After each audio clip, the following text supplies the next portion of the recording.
Hello साथीहरू, ल हेर्नुहोस् है, मैले जुन टिकटकमा फेसबुकमा अनि भिडियो बनाएर हालेको थिएँ हेलमेट स्कार्फ अनि लगाएको छु, मैले युज गरेको छु। ल हेर्नुहोस्, म बाइकमा यात्रा गर्दैछु है। यसले घामबाट एकदमै राम्रोसँग सेभ गर्छ अनि लगाउन पनि सजिलो। चस्मा लगायो अनि आँखालाई पनि सेभ गर्ने, चस्मा लगाएपछि आँखालाई पनि सेभ हुने।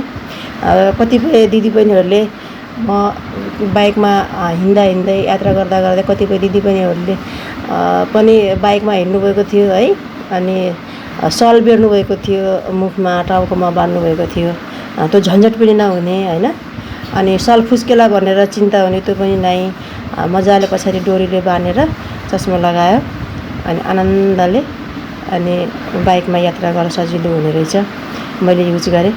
तपाईहरुलाई पनि चाहियो भनेपछि मेरो WhatsApp नम्बर छ, कन्ट्याक्ट गर्नुहोला। म तपाईहरुको लागि बनाउन सक्छु है। तपाईको आफ्नै लाली बजार, मधुबन लाली बजारमा छ यो। म त्यही छु तपाईहरुको लागि।